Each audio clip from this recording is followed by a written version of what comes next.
People in the 1950s weren't doing anything perfectly. They weren't following a plan, and nobody was optimizing anything on purpose. But a lot of ordinary, everyday parts of life back then quietly encouraged more movement and fewer heavily processed foods than the environment most of us live inside today.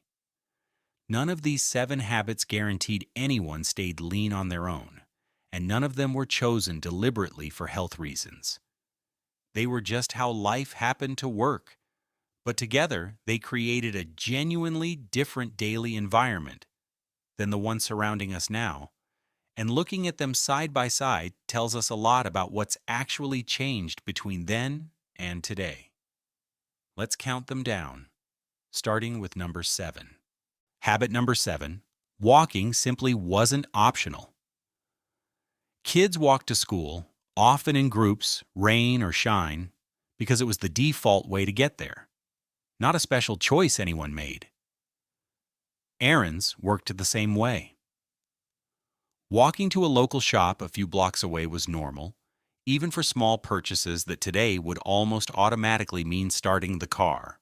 Short car trips, the kind so common now, driving 5 minutes to grab one item, or picking something up that's a 10-minute walk away, were rare, mostly because fewer households had a car readily available for every single errand, and often only one vehicle for the entire family to share.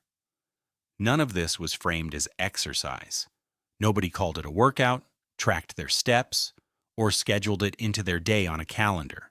It was simply what getting somewhere looked like by default, and it added up week after week to a genuinely large amount of daily movement that most people today have to consciously plan for instead of getting automatically. Habit number 6, meals happened on a schedule, and the time in between them stayed mostly empty. Breakfast, lunch, and dinner were fixed points in the day, eaten at roughly the same hours, and the stretches between them weren't filled with constant small snacks the way they often are now. Snacking existed, but it was the exception, not a steady background habit running through the entire day. A cookie after school, maybe, or a piece of fruit. Occasional rather than constant, and rarely something bought pre-packaged specifically for snacking on the go. This mattered more than it sounds like it would. Eating at set times with real gaps in between gives the body a very different rhythm than grazing steadily from morning until night, even when the total amount of food eaten across the day isn't wildly different between the two patterns. It also meant meals themselves carried a bit more weight. They were an event to sit down for, rather than one more thing happening in the background of an otherwise busy day. Habit number 5, most meals were cooked at home, from basic, recognizable ingredients. Ready-made meals existed in a limited form, but they were nowhere near the dominant way people ate the way they often are today. A typical dinner meant real vegetables, meat, and starches, prepared from scratch in an actual kitchen, usually by someone in the household who cooked most days as a matter of routine.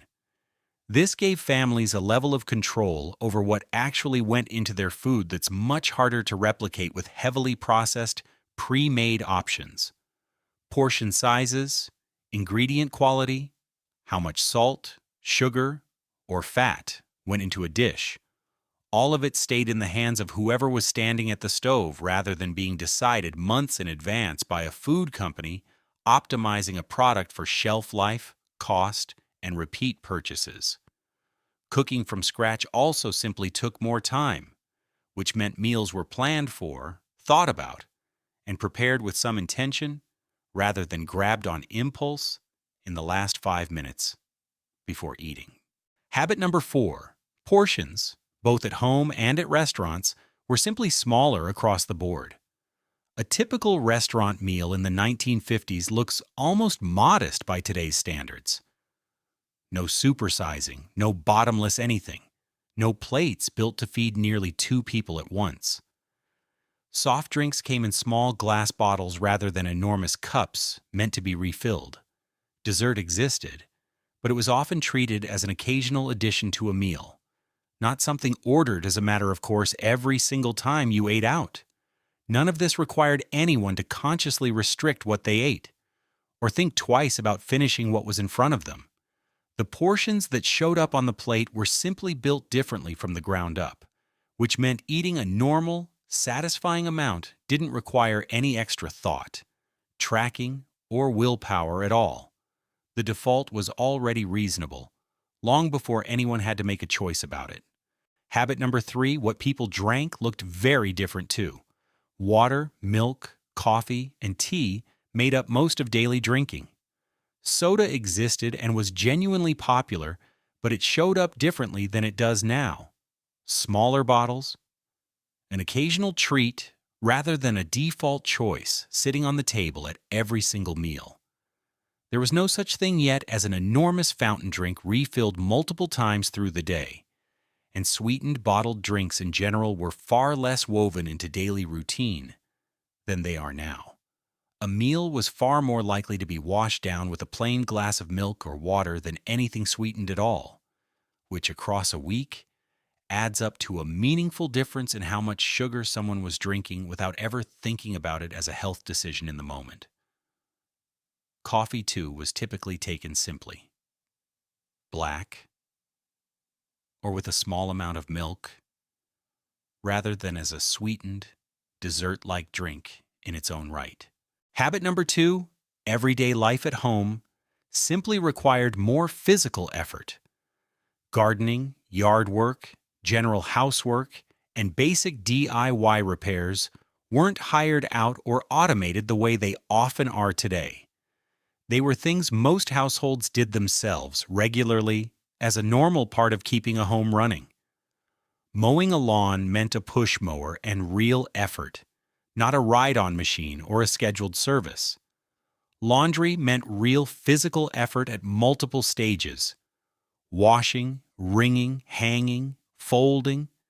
Not a single button press on a machine that does nearly everything for you. Fixing something small around the house usually meant doing it yourself, with your own 2 hands and whatever tools you had, rather than calling someone in or ordering a replacement online overnight. None of it was labeled exercise or tracked on any device. It was just what maintaining a household looked like week to week, and it quietly added a substantial amount of physical activity to an ordinary week without anyone ever scheduling a single minute of it on purpose. And habit number 1, there simply wasn't much screen time to have. Television existed, but with only a handful of channels and limited broadcast hours, it filled a small fraction of the day compared to now. That gap got filled with something else almost automatically. More time outdoors, more face-to-face activities, more conversations that happened because there wasn't an easier, quieter alternative sitting within arm's reach. Leisure time in general involved a lot less prolonged sitting. Evenings were spent on porches, in yards, at a neighbor's house, playing a game around the table, activities that, almost as a side effect, kept people upright, moving, and genuinely engaged with other people instead of a screen for hours at a stretch. This is easily the habit most different from modern life, and probably one of the hardest to fully recreate today, simply because the alternative it used to lose out to, an endless, personalized stream of entertainment available every waking hour, didn't exist yet, and had nothing to compete against. No single habit on this list explains on its own the differences in body weight between that generation and ours. Genetics, healthcare, food availability, the kind of work people did for a living, income, geography, and plenty of other factors all played a real role too. And none of this is meant to oversimplify something that genuinely complicated.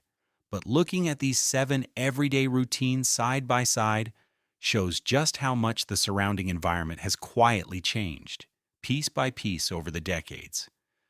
Not through any single dramatic event, but through dozens of small, individually reasonable shifts that added up to something much bigger than any one of them alone. And it explains something worth sitting with.